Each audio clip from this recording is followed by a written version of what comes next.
Welcome to radio Bharat. അപ്പോൾ radio ഭാരതിന്റെ ഇന്നത്തെ എപ്പിസോഡിൽ നമ്മുടെ ഒപ്പം ഉള്ളത് വളരെയധികം പ്രശസ്തനായിട്ടുള്ള ഒരു വോയിസ് ആർട്ടിസ്റ്റ് ആണ്. വേറൊന്നുമല്ല, മലയാളി പ്രേക്ഷകർക്ക് ഏറ്റവും സുപരിചിതനായിട്ടുള്ള ഒരുപാട് ഈ പറഞ്ഞ പോലെ സീരിയലുകളാണെങ്കിലും സീരീസുകളാണെങ്കിലും എല്ലാത്തിലും തൻ്റെതായിട്ടുള്ള ഒരു വ്യക്തിമുദ്ര പതിപ്പിച്ചിട്ടുള്ള ഒരു വ്യക്തിത്വമാണ് നമ്മുടെ കൂടെയുള്ളത്. ശരത്തേട്ടൻ, ശരത് ശശിധരൻ. അപ്പോൾ ശരത്തേട്ട, എന്തൊക്കെയാണ് ഇപ്പോഴത്തെ വിശേഷങ്ങൾ? പുതിയ വിശേഷം എന്ന് പറയുന്നത് കുറച്ച് നല്ല പ്രോജക്റ്റിന്റെ ഭാഗമായി മുന്നോട്ട് പോയിക്കൊണ്ടിരിക്കുന്നു. ഈ അടുത്തിടയ്ക്ക് റിലീസായ വെബ് സീരീസും അതുപോലെ തന്നെ കുറച്ച് നല്ല സ്ട്രേറ്റ് മൂവീസിന്റെ ഒക്കെ ഭാഗമായിട്ട് മുന്നോട്ട് പോകുന്നു.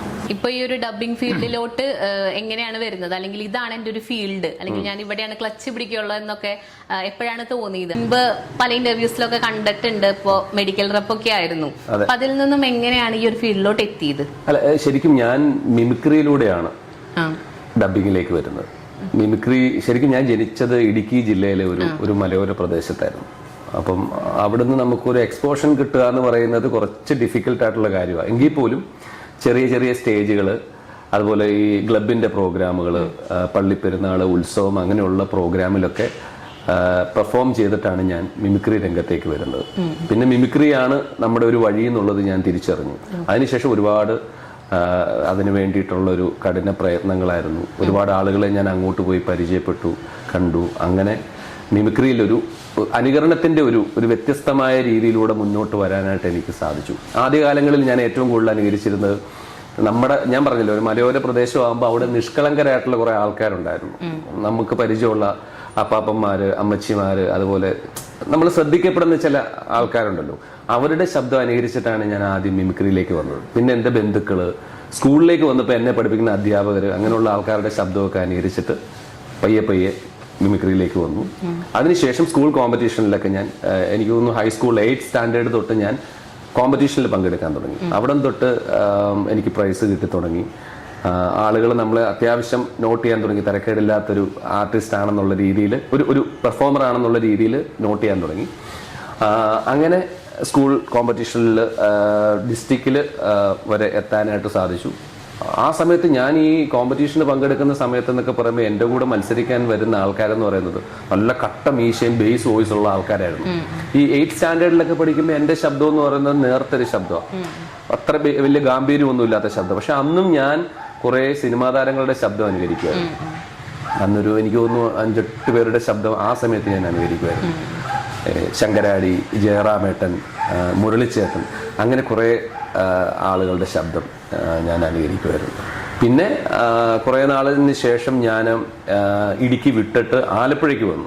ആലപ്പുഴയിൽ വന്നപ്പോഴാണ് ശരിക്കും പ്രൊഫഷണൽ രംഗത്ത് എനിക്ക് മിമിക്രിക്ക് ഒരു ശ്രദ്ധ കിട്ടാൻ തുടങ്ങിയതും എനിക്ക് ഒരുപാട് പ്രഗത്ഭരായിട്ടുള്ള ആളുകളുടെ കൂടെ സ്റ്റേജ് ഷെയർ ചെയ്യാനുള്ള ഭാഗ്യം ഉണ്ടായത്. ഇപ്പം അബീക്കയുടെ കൂടെ ആണെങ്കിലും, രമേഷ് പിഷാരടി ചേട്ടൻ്റെ കൂട്ടത്തിലാണെങ്കിലും, കോട്ടയം നസീർക്കയുടെ കൂടെ ആണെങ്കിലും, ടിനിച്ചേട്ടൻ്റെ കൂടെ, സുരാജേട്ടൻ്റെ കൂടെ, അങ്ങനെ ഇന്ന് മലയാള സിനിമയിൽ മിമിക്രിയിൽ നിന്ന് വന്ന ഒരുപാട് പ്രഗത്ഭരായിട്ടുള്ള പ്രതിഭകൾക്കൊപ്പം സ്റ്റേജ് പങ്കിടാനുള്ള ഭാഗ്യം എനിക്ക് അങ്ങനെയാണ് കിട്ടുന്നത്. എന്നോട് ആദ്യമായിട്ട് നിനക്ക് ഡബ്ബിങ്ങിന് പറ്റും, അല്ലെങ്കിൽ നിന്റെ ശബ്ദം ഡബ്ബിങ്ങിന് നല്ലതാണെന്ന് പറയുന്നത് ധർമ്മജൻ ബോൾഗാട്ടിയാണ്. ധർമ്മേട്ടനാണ് ആദ്യമായിട്ട് പറയുന്നത്, നിനക്ക് ഡബ്ബിങ്ങിൽ നീ ഒന്ന് ട്രൈ ചെയ്തോളൂ, നന്നായിരിക്കും, നിന്റെ ശബ്ദം അതിന് പറ്റിയതാണെന്ന് പറയുന്നത് ധർമ്മേട്ടനാണ്. പക്ഷേ ഡബ്ബിങ്ങിലേക്ക് ഞാൻ വരുന്നത് ആക്സിഡന്റലി സംഭവിച്ചൊരു കാര്യമാണ്. കാരണം ഞാൻ അന്ന് നമ്മുടെ പൃഥ്വിരാജിന്റെ ഒക്കെ ശബ്ദം അനുകരിക്കുന്ന സമയത്ത് എൻ്റെ 1-2 പ്രോഗ്രാം കണ്ടിട്ട് ട്രിവാൻഡ്രത്തുള്ളൊരു ലീഡിംഗ് ഡബ്ബിംഗ് ആർട്ടിസ്റ്റ്, ഇപ്പം ആളില്ല, അമ്പിളി എന്ന് പറയുന്ന ഒരു വലിയ ഡബ്ബിംഗ് ആർട്ടിസ്റ്റ്, അമ്പിളി ആന്റിയാണ് ആദ്യമായിട്ട് എന്നെ ഡബ് ചെയ്യാൻ വിളിക്കുന്നത്. അതായത് പൃഥ്വിരാജിന്റെ ഒരു പടം ഡബ് ചെയ്യാൻ വേണ്ടിയിട്ടാണ് ആദ്യം എന്നെ വിളിക്കുന്നത്. പുള്ളിക്ക് വേണ്ടി വോയിസ് ഇമിറ്റേറ്റ് ചെയ്ത് ചെയ്യാൻ വേണ്ടിയിട്ടാണ്. പക്ഷെ അങ്ങനെ എന്നെ ആന്റി ഒരു ദിവസം വിളിക്കുന്നു, ശരത്തല്ലേ, ഞാൻ ഈ പ്രോഗ്രാം കണ്ടിരുന്നു, അപ്പം രാജുവിന്റെ എല്ലാ മോഡുലേഷൻസും ശരത്തിന് ചെയ്യാൻ പറ്റും, അപ്പോൾ നമുക്കൊന്ന് നോക്കാം, എവിടെയാണ് വീടെന്നൊക്കെ ചോദിച്ചു. ഞാൻ പറഞ്ഞു ആലപ്പുഴയാണ് എൻ്റെ വീട് എന്ന് പറഞ്ഞു. അപ്പോൾ എവിടെയാണ് സ്റ്റുഡിയോ അറേഞ്ച് ചെയ്യേണ്ടതെന്ന് ചോദിച്ചു. അങ്ങനെ കൊച്ചിയാണ് എനിക്ക് സൗകര്യം എന്ന് പറഞ്ഞു. ശരി, ഞാൻ പ്രൊഡ്യൂസറോടും രാജുവിനോടും ഒക്കെ ചോദിച്ചിട്ട് ശരത്തിനെ അറിയിക്കുന്നതായിരിക്കും എന്ന് പറഞ്ഞു. ഒരു ദിവസം ഞാൻ വെയിറ്റ് ചെയ്തു. ഇങ്ങനെ പറഞ്ഞു പോയതിന് ശേഷം ഒരു ദിവസം വെയിറ്റ് ചെയ്തു. പക്ഷേ റിപ്ലൈ ഒന്നും വന്നില്ല. എനിക്ക് ചെറിയൊരു വിഷമമൊക്കെ ആയി തുടങ്ങി. പിന്നെ ഞാൻ തിരിച്ചങ്ങോട്ട് കോൺടാക്ട് ചെയ്തപ്പോഴത്തേനും എന്നോട് പറഞ്ഞു, സോറി, നമ്മളത് വേറൊരാളെ വെച്ച് തന്നെ അത് ചെയ്തു, ഒരു പുതിയൊരാളെ വെച്ച് എക്സ്പെരിമെന്റിനുള്ളൊരു ടൈം അവർക്കില്ലായിരുന്നു എന്ന് പറഞ്ഞു. അപ്പോൾ അങ്ങനെ ജിസ്മോൻ ചേട്ടനാണ് ആ ആൾക്ക് വേണ്ടിയിട്ട് ആ സിനിമയിൽ പുള്ളിക്കാരന് വേണ്ടി ഡബ് ചെയ്തത്. അപ്പൊ എന്നോട് ചോദിച്ചു, ശരത്ത് ഡബിങ് എക്സ്പീരിയൻസ് ഇല്ലല്ലോ, മോന് പഠിക്കാൻ താല്പര്യം ഉണ്ടോ എന്ന് ചോദിച്ചു. ഞാൻ പറഞ്ഞു ഉണ്ടെന്ന് പറഞ്ഞു. പെട്ടെന്ന് ഇത് കേട്ടപ്പോൾ തന്നെ ഭയങ്കര സന്തോഷമായി. കാരണം ഒരാൾ നമ്മളോട് അത്രയും വലിയൊരു പ്രതിഭ നമ്മളോട് അങ്ങനെ പറയുമ്പോൾ, നമ്മളൊക്കെ കാണാൻ ആഗ്രഹിക്കുന്ന ഒരാൾ പറയുമ്പോൾ വളരെ സന്തോഷത്തോടു കൂടിയിട്ട് ഞാൻ എൻ്റെ ആഗ്രഹം അറിയിച്ചു. അങ്ങനെ ആണ് എനിക്ക് നമ്മുടെ പ്രവീൺ ചേട്ടനെ പരിചയപ്പെടുത്തി തരുന്നത്. എന്ന് പറഞ്ഞു, പ്രവീൺ എന്ന് പറയുന്ന ഒരാളുടെ നമ്പർ തരാം, ശരത്ത് പ്രവീണിനെ വിളിച്ചോളൂ, ബാക്കി കാര്യങ്ങൾ ഞാൻ പ്രവീണിൻ്റെ അടുത്ത് പറഞ്ഞിട്ടുണ്ടെന്ന് പറഞ്ഞു. അങ്ങനെ പ്രവീൺ ചേട്ടനെ പരിചയപ്പെടുന്നു.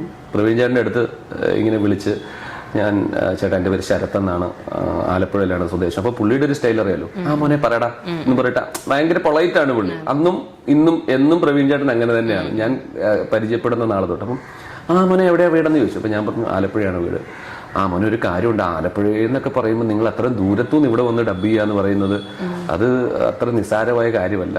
എറണാകുളത്ത് നമ്മൾ അവൈലബിൾ ആകണം, എന്നാൽ മാത്രമേ നമുക്ക് ഫ്രീക്വൻ്റ് ആയിട്ട് വർക്ക് ചെയ്യാൻ പറ്റത്തുള്ളൂ. അല്ല ഒരാൾ വിളിക്കുമ്പോൾ മോൻ ആലപ്പുഴയിലാന്ന് പറഞ്ഞു കഴിഞ്ഞാൽ ഒരു പക്ഷേ ചിലപ്പം വർക്ക് കിട്ടണമെന്നില്ല എന്ന് പറഞ്ഞു. അപ്പം ഞാൻ പറഞ്ഞു ചേട്ടാ, അപ്പം എനിക്ക് കുറച്ച് സങ്കടമായി. ഞാനപ്പോൾ ഒരു മിമിക്രി എപ്പോഴും എനിക്കൊരു വലിയ പ്രചോദനവും ഭയങ്കര ലക്കാണ് പല കാര്യങ്ങളിലും. അപ്പം ഞാൻ പറഞ്ഞു ചേട്ടൻ എന്നെ അറിയുമോ എന്നറിയില്ല, ഞാൻ ഈ രമേശ് പിഷാരടി ചേട്ടൻ്റെ ഒക്കെ വോയിസ് ഒക്കെ ചെയ്യുന്ന ശരത്താന്ന് പറഞ്ഞു. എടാ നീയാണോടാ എന്ന് ചോദിച്ചു എന്നോട് പെട്ടെന്ന്. ഞാൻ പറഞ്ഞു ആ അതെ. നീയാണല്ലേ, ഓക്കെ. എടാ ഞാൻ കാണാറുണ്ടോ, നിന്റെ പരിപാടിയൊക്കെ കണ്ടിട്ടുണ്ടോ? അപ്പൊ നീയാണല്ലേ, നീ ഒരു കാര്യം ചെയ്യ്, ഈ ഞായറാഴ്ചയോ വല്ല ഫ്രീ ആണെങ്കിൽ നീ എറണാകുളത്തേക്ക് വാ, ഞാൻ ഒരാളെ നിനക്ക് പരിചയപ്പെടുത്തി തരാമെന്ന് പറഞ്ഞു. അങ്ങനെ എറണാകുളത്തേക്ക് ഞാൻ വരുന്നു. പ്രവീൺ ചേട്ടൻ പറഞ്ഞനുസരിച്ച് ഞാൻ ആപ്പിൾ ടവറിൽ വരുന്നു. അവിടെ വെച്ചാണ് സജിത്തേട്ടനെയും വത്സമാന്റെയും പരിചയപ്പെടുന്നത്. അല്ല, അന്ന് വത്സമാന്റെയും സജിത്തേട്ടനെയും പരിചയപ്പെട്ടിട്ട് അന്ന് ആ ഡബ്ബിങ് കഴിഞ്ഞ് പോയതിനു ശേഷം എൻ്റെ നമ്പർ ഞാൻ അവിടെ കൊടുത്തിട്ട് എനിക്കൊരു വേറൊരു ഓപ്പർച്യൂണിറ്റി കിട്ടിയപ്പോൾ ആ സമയത്ത് നമ്മൾ ഇങ്ങനെ സെർച്ച് ചെയ്തുകൊണ്ടിരിക്കുകയാണ്. കലാപരമായിട്ട് നമ്മൾ പോകുന്നുണ്ടെങ്കിലും നമ്മൾ സ്റ്റേബിൾ ആയിട്ട് വേണ്ടേ മുമ്പോട്ട് പോകാൻ. അപ്പോൾ ഒരു സൈഡ് നമുക്ക് എന്തെങ്കിലും ഒരു പ്രൊഫഷൻ വേണം, ഒരു ഇൻകം ഒരു സൈഡിൽ നിന്ന് നമുക്ക് നിർബന്ധമായിട്ടും വേണ്ട ഒരു സമയം. അങ്ങനത്തെ ഒരു ഫാമിലി അറ്റ്മോസ്ഫിയറിൽ നിന്ന് വന്ന ഒരാളാണ് ഞാൻ. അപ്പോൾ ഞാൻ നമ്പർ കൊടുത്തിട്ട് ഞാൻ ദുബായിക്ക് പോയി. ഒരു വർഷത്തെ ഒരു ഗ്യാപ്പ് അവിടെ വന്നു.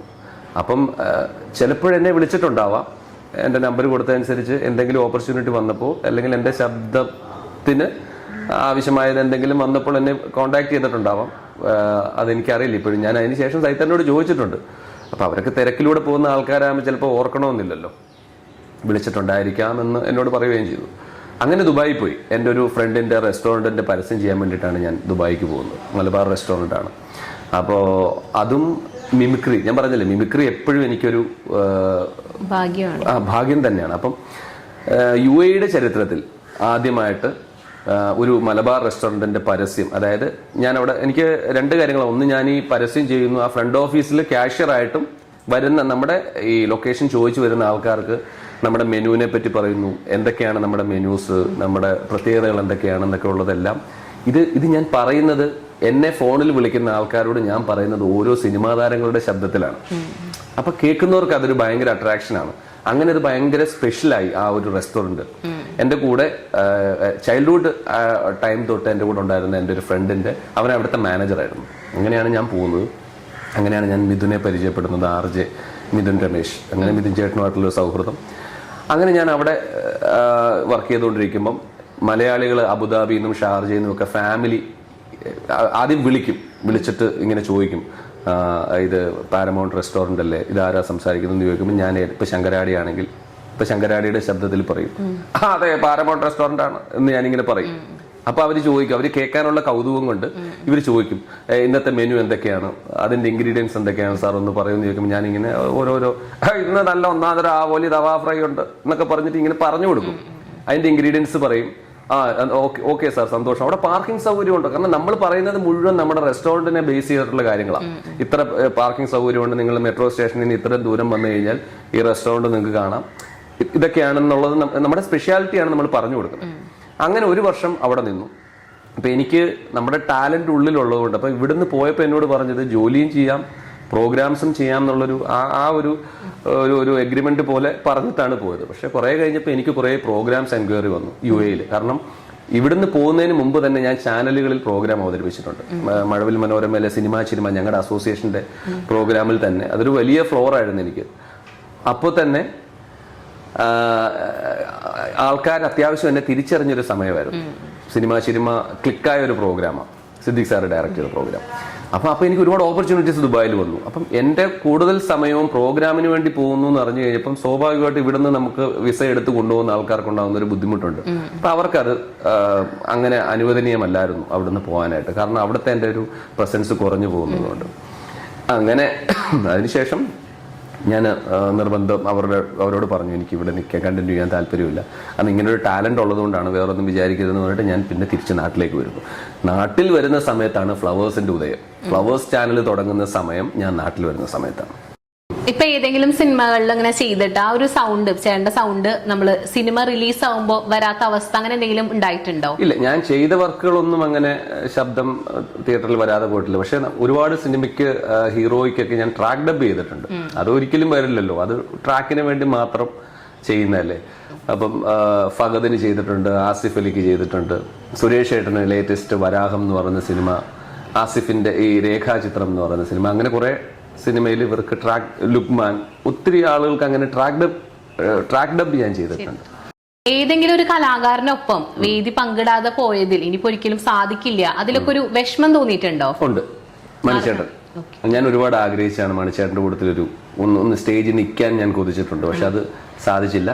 പക്ഷേ ഞാൻ ജാഫ്രിക്കയോട് സംസാരിച്ച് എനിക്ക് അങ്ങനെ ഒരു വേദിയൊക്കെ വന്നതാണ്.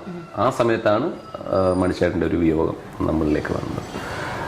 അത് എനിക്ക് തീരാ നഷ്ടമായിട്ട് ഇന്നും ഒരു കലാകാരൻ എന്ന രീതിയിൽ ഞാൻ മാത്രമല്ല എല്ലാവരും ആഗ്രഹിക്കുന്നതാണ് മണിച്ചേട്ടനൊപ്പം ഒരു വേദി. അപ്പൊ ആ ഒരു നഷ്ടം ഒരിക്കലും ഇനി അത് നടക്കില്ലല്ലോ, അത് നികത്താൻ കഴിയാത്തൊരു നഷ്ടം തന്നെയാണ്. ഈ മിമിക്രി ഇപ്പൊ ഒരു അന്യം നിന്ന് പോകുന്ന ഒരു കല, ആ ഒരു കാറ്റഗറിയിലേക്ക് ഒതുങ്ങുന്നുണ്ടോ? ഒരിക്കലും എനിക്ക് അങ്ങനെ തോന്നിയിട്ടില്ല. ആ ചോദ്യം തന്നെ തെറ്റാണെന്നാണ് ഞാൻ പറയുന്നത്. കാരണം ഇന്നും മിമിക്രി രംഗത്ത്, മിമിക്രിയിലൂടെ സിനിമയിലേക്ക് വന്ന ആൾക്കാർ തന്നെയാണ് ഇപ്പൊ നാഷണൽ അവാർഡ് വിന്നേഴ്സ് ആയിട്ട് നിൽക്കുന്നത്. സലിം കുമാർ ഏട്ടൻ, സുരാജ് വെഞ്ഞാറമൂട്, അങ്ങനെ എത്രയോ ആളുകൾ ഇനിയുണ്ട്. ആൾക്കാരൊക്കെ ഇപ്പം ഈ ഷാജോൻ ചേട്ടനെ പോലുള്ള ആക്ടേഴ്സൊക്കെ എത്ര നല്ല കഥാപാത്രങ്ങളാണ് ഇപ്പം ചെയ്തു പോകുന്നത്. എത്രയോ കഥാപാത്രങ്ങൾ, നല്ല കഥാപാത്രങ്ങൾ. ആട്ടം പോലുള്ള സിനിമകൾ, അത് നാഷണൽ അവാർഡ് മൂവിയാണ്. അതിലൊക്കെ ഷാജോൻ ചേട്ടന്റെ ഒക്കെ പെർഫോമൻസ് ഏത് ലെവലിലാണ് പോയിരിക്കുന്നത്. എത്രയോ സിനിമകൾ, ദൃശ്യം സിനിമയിൽ ഷാജോൻ ചേട്ടൻ ചെയ്തിരിക്കുന്ന എത്ര നല്ല പെർഫോമൻസ് ആണ്. അപ്പം മിമിക്രി ഒരിക്കലും അന്യം നിന്നിട്ടില്ല. മിമിക്രി എനിക്ക് തോന്നുന്നു മിമിക്രി വീണ്ടും ഇവിടുന്ന് തുടങ്ങുവാണ്. പല രീതിയിലൂടെ, പല വ്യത്യസ്തതയിലൂടെ മിമിക്രി തുടങ്ങുന്നു എന്ന് വിശ്വസിക്കാൻ ആഗ്രഹിക്കുന്ന ഒരാളാണ് ഞാൻ. ഇപ്പൊ നമ്മള് പറഞ്ഞൊരു സ്റ്റേറ്റ്മെന്റ് ഉണ്ടല്ലോ, അപ്പോ ഞാൻ ശ്രദ്ധിച്ചിട്ടുണ്ട് ചേട്ടൻ ഏറ്റവും കൂടുതൽ ചെയ്യാൻ താല്പര്യപ്പെടുന്നതും പെർഫെക്ഷൻ ഉള്ളതും പൃഥ്വിരാജിന്റെ സൗണ്ട് ചെയ്യുമ്പോഴാണല്ലോ. അപ്പൊ ഈ പറഞ്ഞതിനുള്ളൊരു ഉത്തരം പൃഥ്വിരാജ് പറഞ്ഞു കഴിഞ്ഞാൽ എങ്ങനെ ഉണ്ടായിരിക്കും? അത് കേൾക്കാൻ നമുക്ക് എല്ലാവർക്കും ഭയങ്കര താല്പര്യമുണ്ട്. അതായത് ഇപ്പം പൃഥ്വിരാജ് ഇവിടെ ഇരുന്നാൽ എങ്ങനെയായിരിക്കും? അതെ, ഇതിന് ഒരു എങ്ങനെയായിരിക്കും ആൻസർ തരിക? മിമിക്രി എന്ന് പറയുന്ന കല ഒരിക്കലും അന്യം നിന്ന് പോയെന്ന് ഞാൻ വിശ്വസിക്കുന്നില്ല. കാരണം എത്രയോ പ്രതിഭകൾ നമുക്ക് മുന്നിലുണ്ട്. ഞാൻ തന്നെ എത്രയോ ആളുകളുടെ കൂടെ അഭിനയിച്ചിട്ടുണ്ട്. സോ അങ്ങനെ നോക്കുകയാണെങ്കിൽ മിമിക്രി ഇപ്പോഴും മിമിക്രിയുടെ ഒരു സെക്കൻഡ് സ്റ്റേജ് എന്നാണ് നമ്മൾ വിശ്വസിക്കുന്നത്. ഒത്തിരി പേര്, ഇപ്പൊ നസീറൊക്കെ ആണെങ്കിലും അല്ലെങ്കിൽ കലാഭവൻ, ഷാജോൻ ചേട്ടൻ, ഇവരുടെയൊക്കെ കൂടെ സിനിമ പങ്കിടാനുള്ള ഒരു ഭാഗ്യം എനിക്ക് ഉണ്ടായിട്ടുണ്ട്. സോ ഒരിക്കലും മിമിക്രി അന്യം നിന്ന് പോയെന്ന് വിശ്വസിക്കുന്നില്ല. കാരണം ഇപ്പോഴും എനിക്ക് സമയം കിട്ടുമ്പോൾ ഇപ്പോൾ ഞാൻ മിമിക്രി ആസ്വദിക്കാറുണ്ട്. അത് തരുന്നൊരു വൈബ് എന്ന് പറയുന്നത് വേറെ ലെവലാണ്. സോ ആ ക്വസ്റ്റ്യൻ തന്നെ തെറ്റാണെന്നാണ് ഞാൻ വിശ്വസിക്കുന്നത്. അയ്യോ, ഭയങ്കര ഒറിജിനാലിറ്റി ഉണ്ട്. എന്തായാലും പൃഥ്വിരാജിന്റെ അപ്പുറത്തിരുന്ന് കേട്ട പോലെ എനിക്ക് തോന്നിയായിരുന്നു. അപ്പൊ നമുക്ക് കുറച്ച് കുസൃതി ചോദ്യങ്ങളിലോട്ട് കടന്നാലോ? ഇനി ആയിക്കോട്ടെ, ഒരു റാപ്പിഡ് ഫയർ പോലെ ഞാൻ ഒരു 5 സെക്കൻഡ് ടൈം തരും. അതിനുള്ളിൽ തീ കത്തിക്കുന്നില്ല എന്തായാലും. ഓക്കെ, അപ്പൊ ഞാൻ ചോദിക്കാൻ പെട്ടെന്ന് തന്നെ ഉത്തരം പറയണം കേട്ടോ. 2 ഇംഗ്ലീഷ് അക്ഷരങ്ങൾ ഒന്നിച്ചാൽ ആരോഗ്യത്തിന് ഹാനികരമാണ്. 2 ഇംഗ്ലീഷ് അക്ഷരങ്ങൾ ഏതൊക്കെയാണ് അക്ഷരങ്ങൾ? 2 ഇംഗ്ലീഷ് അക്ഷരങ്ങൾ ഒന്നിച്ചാൽ ആരോഗ്യത്തിന് ഹാനികരമാണ്.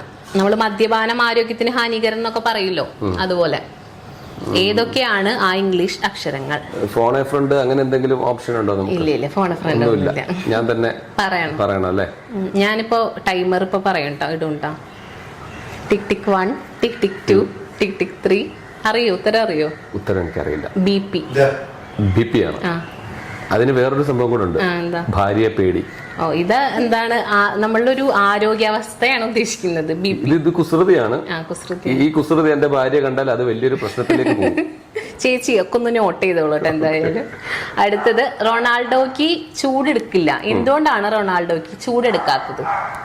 സ്വാഭാവികം, പുള്ളി ഭയങ്കര ഒരു ഭാഗ്യവാനാണെന്ന് ഞാൻ വിശ്വസിക്കുന്നു, ചൂടെടുക്കുന്നില്ലെങ്കിൽ.